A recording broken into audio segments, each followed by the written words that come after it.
Greetings from the Department of Civil Engineering, Vidyavardhaka College of Engineering, Mysuru.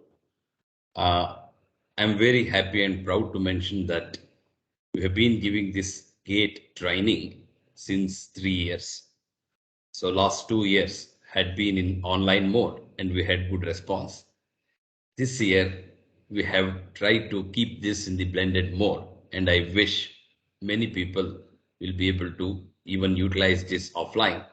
In addition, there will be recording of this on the YouTube, which will be informed later, and anyone can surely get the information online. Uh, Basically, this year's focus will be on the latest paper. Of course, theory, the foundation, the knowledge will always have to go along with it. And this being the first lecture, I'll be giving a very general information about geotechnical engineering and in particular foundation engineering. I'm very pleased to mention that I'm S.K. Prasad, Professor and Head of the Department of Civil Engineering at Vidyavardhaka College of Engineering, Mysuru. And I'm very proud and happy to mention that Vidyavardhaka College of Engineering has achieved quite a lot over the last few years. It has all its branches NBA accredited. The college itself is NAC accredited. We are autonomous college in the state of Karnataka, coming under Vishweshwaraya Technological University. 9 of our research centers are recognized for PhD. And this year, we have figured in NIRF in the band of 250 to 300. We are very eager to achieve much more, and it is all possible with good work by our students, good work by everybody connected with the institution. We are looking forward for our students to make use of this GATE training to the best extent. And we also would like this training to go to others. And if anybody is benefited, if anybody is able to utilize this and probably get through in GATE in flying colors, we will be really proud and happy about it. I will be basically talking about geotechnical engineering. One of my colleagues, Professor Chetan, will be talking about the fundamentals of geotechnical engineering. And I focus on the other part, application, applied geotechnical engineering. Keeping this in mind, we have decided to have, 45 minutes lecture each so that you're not bored for a long time. Okay. Within this 45 minutes, we would like to cover whatever is the best possible. As we have been doing in the past also, in addition to teaching fundamentals, we try to crack as much of GATE problems as possible so that you will have an idea as to how the questions will be in GATE. So with this brief note, I am focusing on foundation engineering, and today's lecture will be on foundation, the too shallow foundation. So some things on bearing capacity and some things on shallow foundation will be the focus of today's lecture. And I would like to mention to all of you that geotechnical engineering is one field which has been the love and affection of GATE question papers. Almost every time, lot of questions do come from geotechnical engineering. Therefore, based on the statistics, based on the past, you people can concentrate on geotechnical engineering in future also. Here, I would like to show a few failures. This one is a very, very typical failure. You can see this picture in many forums. So this is in Niigata in Japan. These are the buildings, apartment buildings, which were built much before 1964 on an area which was reclaimed from one of the rivers called Shinoza River. It's usual to reclaim land either from sea or from river because the cities do keep growing and density of population makes us to spread further. The only way we can do that is by reclaiming land. So in this case, this river was many portions in the river was reclaimed, and these buildings were built on sand. fine sand. And in 1964, there was an earthquake, fairly big earthquake of magnitude 7 and above. And this area was very close to the epicenter of the earthquake, and entire region liquefied. All of you must be knowing liquefaction is a phenomena which is a pet to many of the geotechnical engineers, because a soil which is fairly dense, which has sufficient bearing capacity, sufficient stiffness, suddenly under dynamic force will become like liquid, will lose all its strength, or at least sometimes, partial strength, will lose all its stiffness or partial stiffness. And hence, you can imagine all the buildings which are built on these suddenly, will be built on a fluid or a liquid. So you can imagine what will happen to them. So in this case, you can see that these apartment buildings have tilted and fallen down. Some of them have fallen down, completely, and some have tilted in one direction, some have tilted in the other direction. Quite naturally, the ground below, which had sufficient bearing capacity before the event, before the earthquake, suddenly became weak and lost all its strength, and that is how they tilted. So this is a typical example of bearing capacity failure. And you see that some of them have tilted to the left and some to the right. That's purely because these buildings were on a liquid now, and the weight was little imbalanced. Weight was more on one side and relatively less on the other side.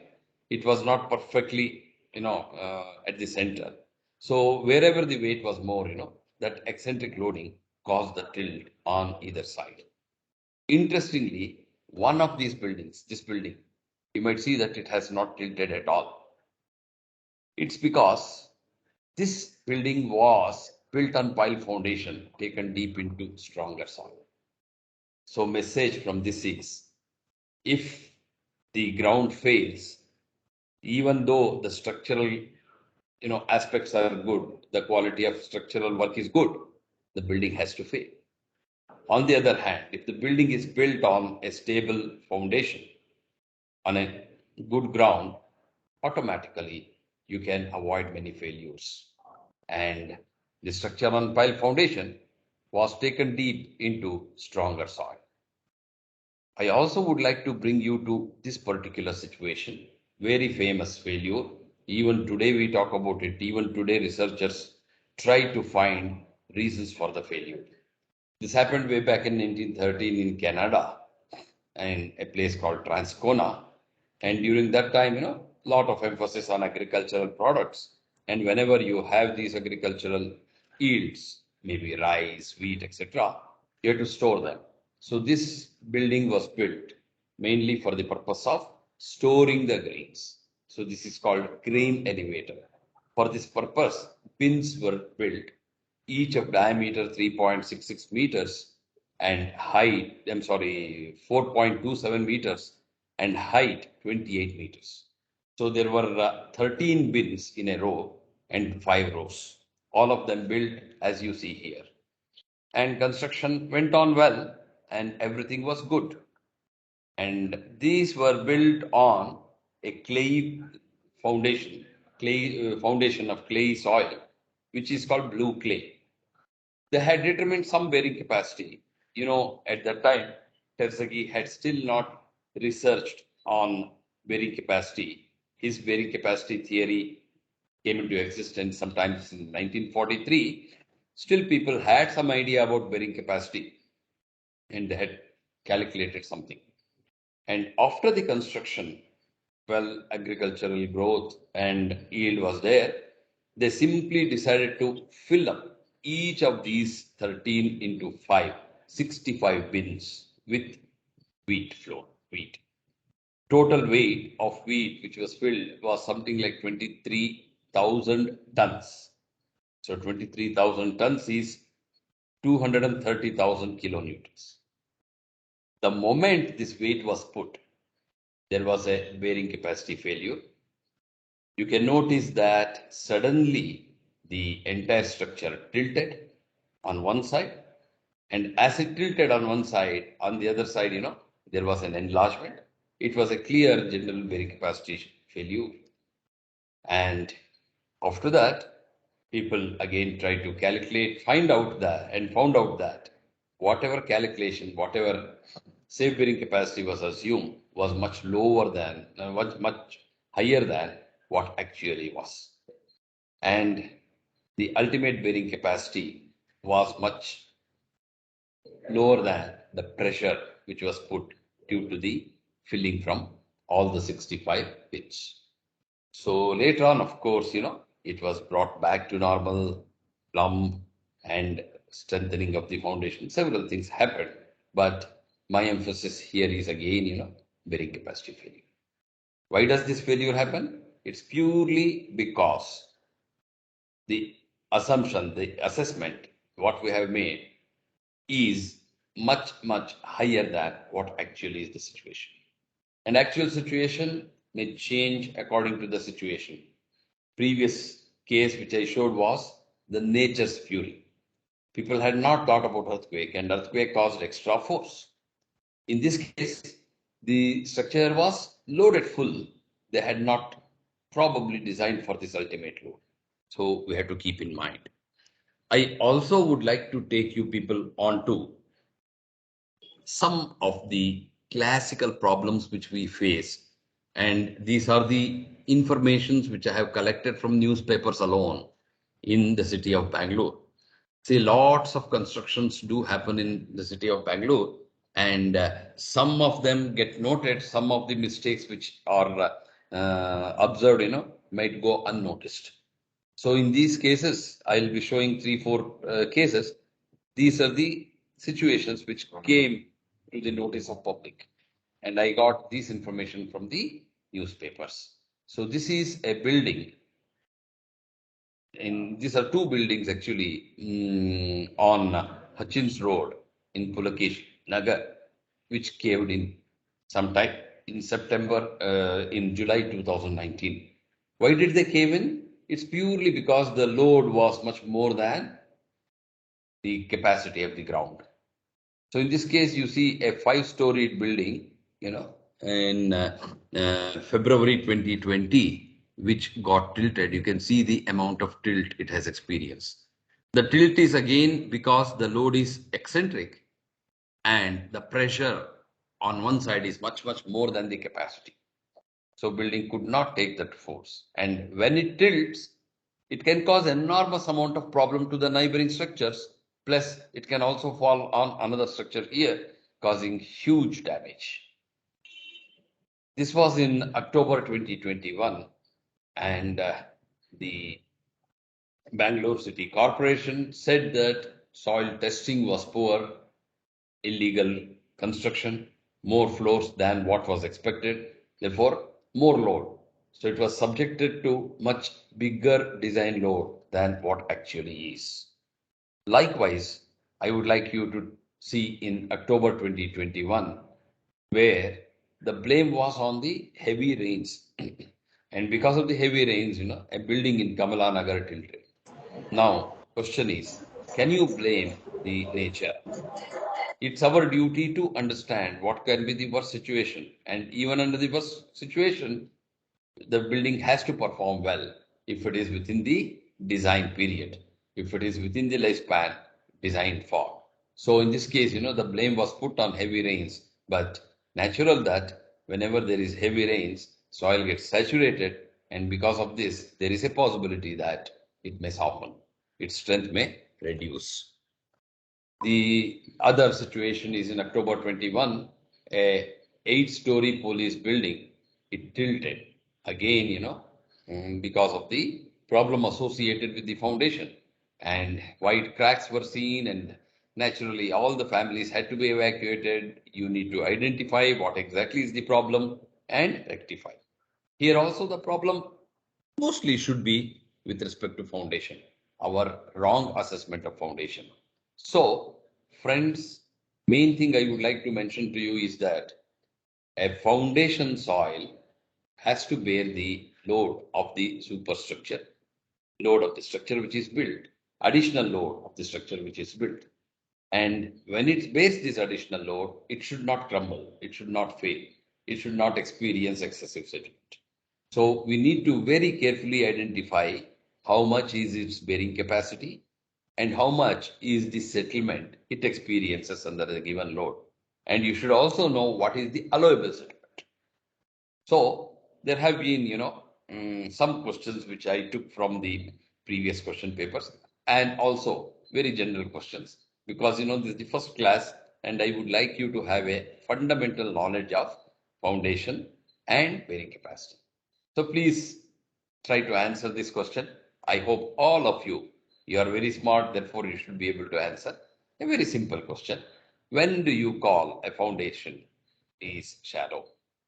Okay, when a foundation is said to be shallow. As the name itself indicates, a shallow foundation is one which extends to shallow depths. So there are four answers given. You have to choose the best answer. The first answer is the depth of foundation is smaller than the width of foundation. Maybe in one of the next slides, I can show the sketch, but depth is lesser than width. And this is one of the fundamental definitions which divides the shallow foundation from deep foundation. So this answer is correct. Let us look into the next one. The foundation extends to shallow depth, normally less than 3 meters. So one is, depth is smaller than the width. The second is, in general, the depth is shallow. In general, it's not more than 3 meters. Well, it also appears to be right. Then another important thing mentioned is the presence of neighboring soil is neglected. So beyond the base or above the base of the foundation, whatever soil exists, that also offers some stiffness, that also offers some resistance. But in this case, we assume that the presence of neighboring soil is not there. Neighboring soil does not offer any stiffness. So we are on the conservative side. So this also is correct. Since all the three answers are correct, the fourth answer is all the other cases are satisfied. So the answer to this is D because all three are satisfied. This is how you'll have to think about the elimination process whenever you are doing these multiple answer questions. So answer to this is D. So now let me very briefly tell you that this is the superstructure, maybe a column, and this is the foundation. The foundation is taken deep, below the ground level. So this is the ground level. And from the ground level till the bottom of the foundation, whatever is the vertical distance, we call it as depth of foundation. This depth of foundation is decided based on the geotechnical aspects and all the load is assumed to be resisted at the base of the foundation. That means soil, the presence of soil above the base on either side is neglected. And depth of foundation generally is said to be less than the width of foundation. Therefore, the first three answers which I gave earlier, that is depth of foundation is smaller than width, depth of foundation will not be more than 3 meters, and the neighboring soil above the base presence is neglected. All these hold good. Preferred is shallow foundation because it is easy to design, easy to construct. You don't require expert labor. You don't require,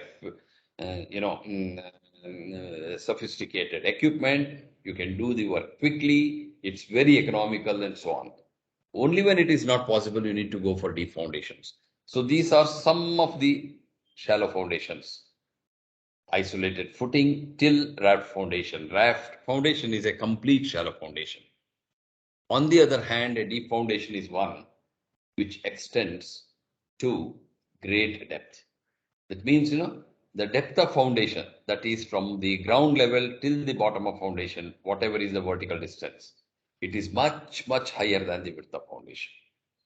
And in a deep foundation, if P is the load applied, part of the load is resisted along the surface here, and part of the load is resisted at the base. So total load carried by a deep foundation is the load carried on the skin here plus the load carried at the base. Very popular deep foundations are pile foundation, well foundation, and these days we do have pile raft foundation also. And you should know that depth to width ratio is always much higher than one in this case. So very quickly, a shallow foundation is one which extends to shallow depth. You provide shallow foundation when two important parameters have to be considered. Given a choice, shallow foundation is always the best. And you provide shallow foundation when the structure is not too heavy. Two, when the soil near the surface is reasonably good, it has good bearing capacity, its SPC is fine. On the other hand, a deep foundation is one which extends to great depth. Very popular deep foundation is pile foundation. Piles are always provided in group. More than one pile you are going to use.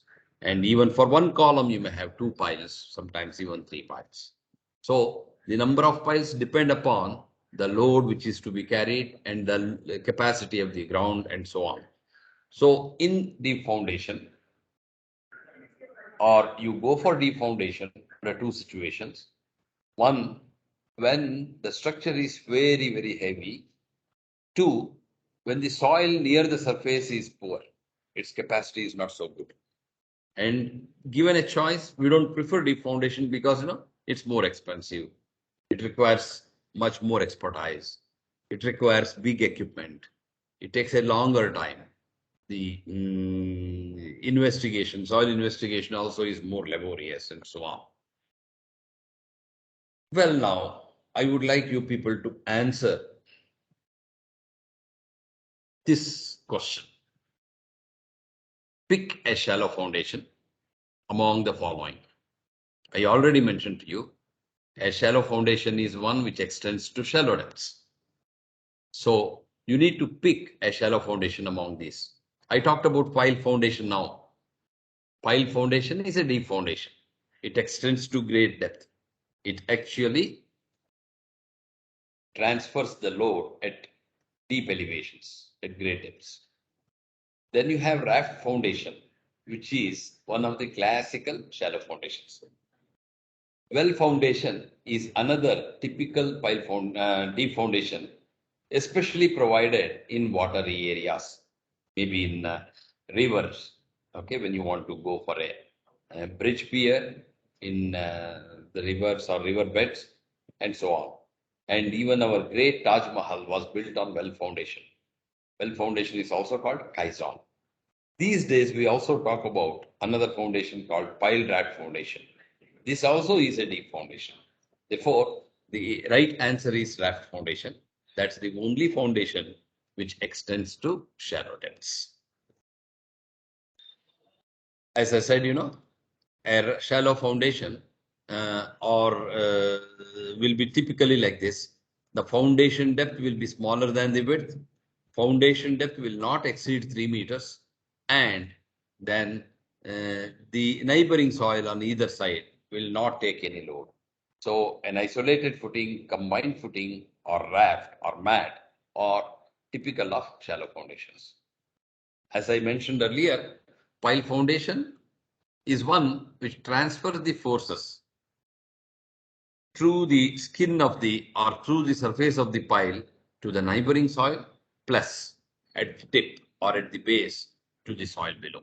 So P is equal to P1 plus P2. P1 is the load carried on the surface. P2 is the load carried at the base. So this is what you need to know. And even in case of Kaizon or well foundation, you do the same thing. So this is a well foundation. Typically, well foundations are popular in watery areas.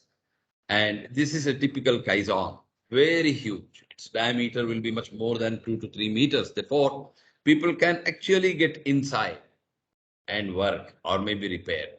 On top of it, you will have a well cap, and on top of it, you will have the structure. So this is the pier which is built. So typically, these are some of the important terminologies used in well foundation. So this is the superstructure. At the base of the superstructure, you have well cap. And this is the platform which holds the superstructure. And usually a Kaizon will have a masonry or maybe a concrete wall, which we call as steening. And this wall will resist large amount of horizontal force. The hollow portion inside is filled with, sand or boulder or anything. And at the top, you have top plug. The objective is to see that, water or any material will not go inside. And you also have bottom plug. And this has to be lowered into the ground gradually, okay, for which you have a cutting edge at the bottom. And this cutting edge will be sharp at the bottom, therefore, this can enter under the heavy load. And it is eased near the edge. Sometimes divers will have to go inside and you provide a easy, penetration of the well foundation. The biggest problem is if it tilts. You have to avoid it from tilting. You have to make it vertical. And sometimes if it tilts, you may have to reshift, bring it back to normal, which is a big challenging thing because it's a very massive structure. I also talked about pile raft foundation. And typically a pile raft foundation is a combination of pile foundation and raft foundation. Please note that pile foundation is very good. You provide it deep into the ground in such a way that total load is shared along the surface and at the tip. On top of the pile foundation, you have a pile cap. Pile cap is assumed to be rigid. Its objective is to take the total load of the structure and then transfer to the pipe. So theoretically, this raft will not take any load. This is not even called raft. This is a rigid cap. And it simply transfers the superstructure's load to the pile below. So different piles are subjected to different axial forces depending on their positions and depending on the way the loading pattern is. And this is an accepted one, and rigid pile cap is not going to take any load by itself. It only transfers the load to the piles below. When do you go for pile foundation? When raft foundation becomes not feasible. Otherwise, you try to put all the load at the shallow depths on the foundation soil at shallow levels. That's what is raft foundation. Many a times, soil at the place where the foundation is planned will not be strong enough. Then you prefer to take it little deep. How deep will you go? The more deeper you go, the cost is going to unnecessarily increase. Therefore, you have to be clever. And so many a times raft foundation may become unfeasible under a given load. In those situations, you are benefited with pile raft foundation. The biggest advantage with pile raft foundation is you provide it exactly same way as pile foundation.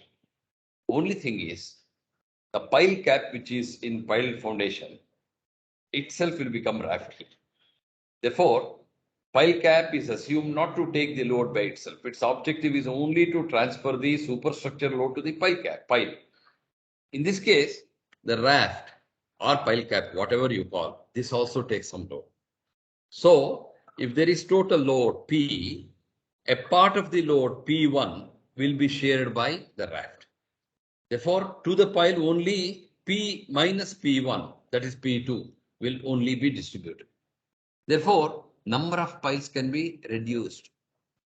You can also keep changing the lengths of each of the piles. And hence, you take the best advantage. So in this case, the pile cap, whichever was there, will become raft, and raft takes some load.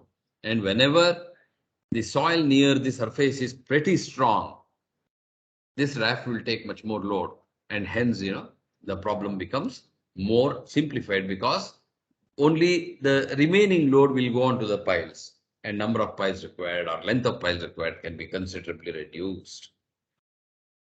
Well, friends, in geotechnical engineering, as I said earlier, a lot of questions do appear. So you have the questions in soil mechanics area, general soil mechanics area, and you also have questions in foundation engineering area or geotechnical applications area. And in geotechnical applications, you'll have problems related, problems of, theory related with subsurface investigation. You have earth pressure, you have stability of slopes, There's stress distribution in soil, and you also have foundations. So in foundations, you have shallow and deep foundation, and in shallow foundations, you also have not only the bearing capacity, but settlement also. So these are the ones you are going to study, and let me go with some more questions. I want you to very clearly understand. The question here says that four columns of a building are located within the plot size of 10 meter by 10 meter. So the size of the plot is 10 meters horizontally and 10 meters in this direction. Okay, of course, both horizontal. Okay, so 10 meter by 10 meter. And you have four columns. Each of these columns is put at the near the corners. And for them, in case you go for raft foundation, you know that you need to provide raft foundation whose area will depend upon the bearing capacity of the region. If the soil has sufficiently big bearing capacity, area required will be less. Otherwise, area required will be more. So you are required to find out which is the best suitable foundation. So four columns of a building are located within the plot size of 10 meter by 10 meter. Expected load on each column is 4,000 kilonewtons. Allowable bearing pressure of the soil is 100 kilonewton per meter squared. The type of foundation best suited is you need to find out. So, friends,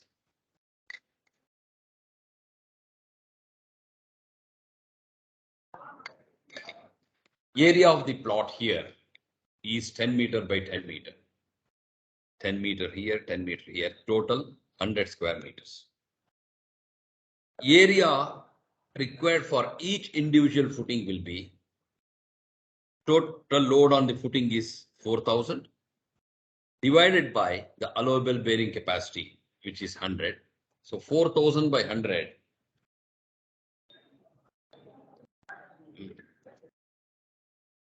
Okay, so that gives you 40 square meters, and 4 of these means 40 into 4, 160 square meters. But available area is 100 square meters. So you need to go beyond your plot area and in the neighbor's land, which is definitely not acceptable. Therefore, 160 square meter is required, but available area is only much lower than that 100 square meters. So there is no way you can transfer the load at shallow depths. So you need to search for pile foundation, go for pile foundation, which is taken deep. Maybe pile raft foundation is acceptable. We may be able to provide pile raft foundation. That all depends upon the designer of geotechnical structure. And hence, in this case, typically, there is no mention on pile raft foundation. Isolated footing is not possible. Raft and combined footing also are not possible. So only thing is pile foundation. Well, let me take you on to the next quiz question. Some of these are the questions asked in this year's GATE question paper. The shallow strip footing in pure saturated clay, for shallow strip footing in pure saturated clay, Terzaghi's bearing capacity factor NQ due to surcharge is what? Well, I don't have to tell you. This is a fundamental thing you should be knowing. And this is the bearing capacity equation given by Terzaghi way back in 1943. It is a function of phi. For where increase in phi, the values of NC and Q and gamma are given. These are given in tables, these are given in charts, these are given in the form of equations also. N gamma equation is not proper. And you can notice that whenever the soil is purely clay soil, pure clay, saturated, then phi will be 0 for that case. That soil has only cohesion.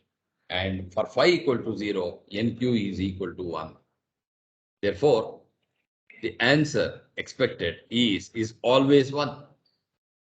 In case it is pure saturated clay, NQ is always equal to 1. So let us move ahead. So what is bearing capacity? Well, as the name itself indicates, It is the capacity of the ground to bear some structure. Every structure carries some weight. It is the capacity of the ground to bear that weight. And how will it bear? Naturally, because of its strength.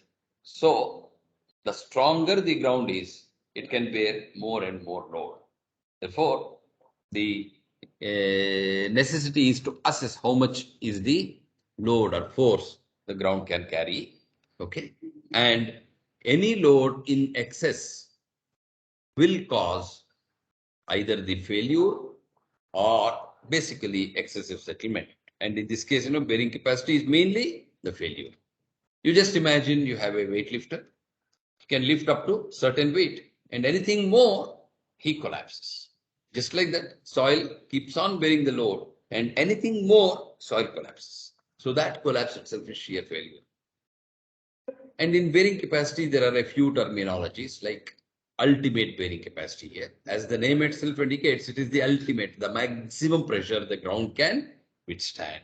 So you need to know at what depth, because the bearing capacity is dependent on the depth also. And in this case, this is the depth at which you are looking at the ultimate bearing capacity. So this is the pressure you are looking at, how much pressure soil can withstand. So naturally, the superstructure will have some load, and hence, under this load, the pressure on the ground will increase. The ground also has its own pressure because of the weight on top, but extra force is also added here. And how much load it takes before failure is the ultimate bearing capacity, expressed in the form of unit of pressure.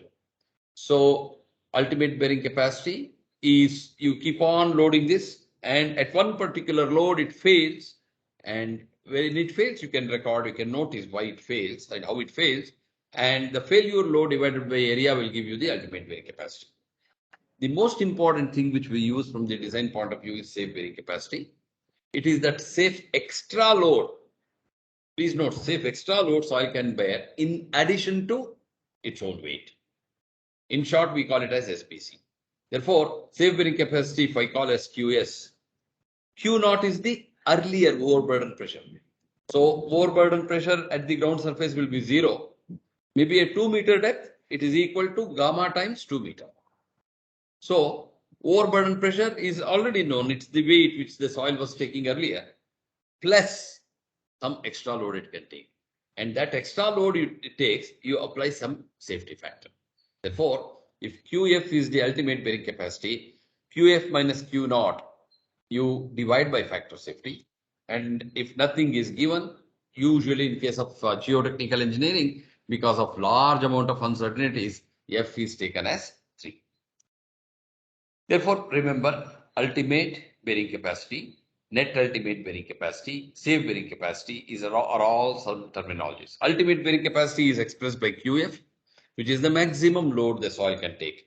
Net ultimate bearing capacity is the net extra force soil can take in addition to the weight which it was already taking.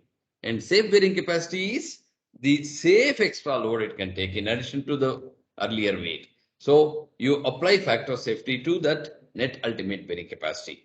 And usually in geotechnical engineering, especially in this part of geotechnical engineering bearing capacity, if nothing is told, factor safety is usually 3. So this equation is a very popular equation all of you should remember. QF is the ultimate bearing capacity. It is given by 3 parts, 3 components.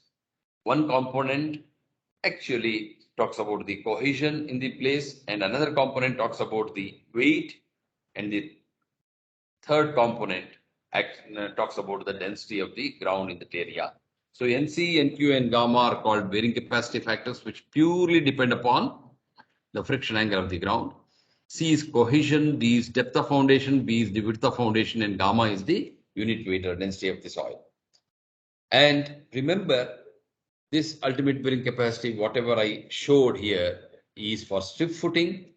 And if you find ultimate bearing capacity for square, rectangle, or circle, you need to apply the shape factors.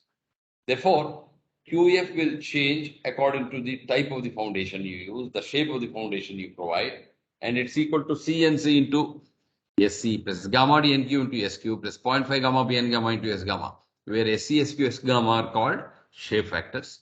So if it is a square foundation, then QF is equal to 1.3 CNC plus gamma D NQ plus 0.4 gamma BN gamma. And likewise, it changes according to the type or shape of the foundation. There is also mode of failure which affects bearing capacity. It's assumed that whenever soil is having high phi greater than or equal to 36 degrees, soil is said to be stiff, soil is said to experience general shear failure. Whenever it is very low, when phi is less than 28 degrees, soil is said to be soft and it is supposed to fail due to punching shear. In between, we do not know how it fails. It may fail more like general shear failure or punching shear failure, depending on the situation, depending on the various other factors which govern. And hence, we call it as transition or mixed zone. And we try to take a kind of average of general shear failure and punching shear failure. Okay, so let me close this session with answer to this question. In a purely clayey soil, according to bearing capacity theory, what is the effect of increasing the width of foundation?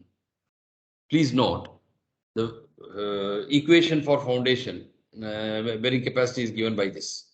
And here B is the width of foundation. So QF is directly proportional to B. You increase B, QF increases. But interestingly, in a purely clayey soil, phi is equal to 0. And for that, n gamma will become 0. So this third term, it will become 0. And NQ will be 1. Therefore, QF is equal to CNC plus gamma D. That's all. And in such situation, QF is not influenced by the width of foundation. So the answers given are bearing capacity increases, bearing capacity decreases, bearing capacity remains unchanged, and bearing capacity increases sometimes, decreases sometimes. Very, very clearly you can say that it is independent of the width of foundation. Therefore, bearing capacity does not change. So bearing capacity is unchanged, remains unchanged. The answer to this question is C. And perhaps very quickly, I will answer this problem and stop because we have already talked about this. List the order in which the magnitude of different bearing capacity terms decrease. So you have been given the list here. Ultimate bearing capacity is the maximum load the soil can take. So that is the maximum. That value is most.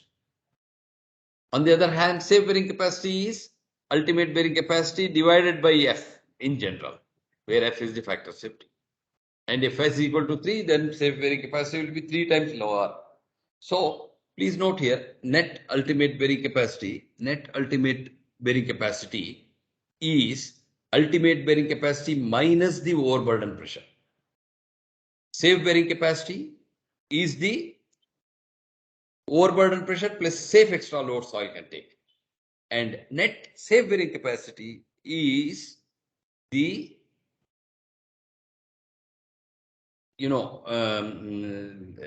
net ultimate bearing capacity divided by factor safety. Therefore, very, very clearly, out of the 4, the one which has the highest numerical value is ultimate bearing capacity, that is B. The next one is net ultimate bearing capacity A. Next one is safe bearing capacity D. And last one is net safe bearing capacity C. So answer to this question is B, A, D, C. I repeat, B, A, D, C. Ultimate bearing capacity, net ultimate bearing capacity, safe bearing capacity, and net safe bearing capacity. Friends, I'm going to close my lecture at this point of time. And for the answers, for the questions, you can always post the question and definitely through email or WhatsApp, we will be able to answer. And anybody can also come directly and personally meet the concerned teacher. And it will be our pleasure to give you as much strength as possible, as much confidence as possible to crack GATE 2023 and be very successful in life. With this, I close my today's lecture. My sincere thanks to all my colleagues for giving me this opportunity. And we shall look forward to more such classes, over the months of November and December.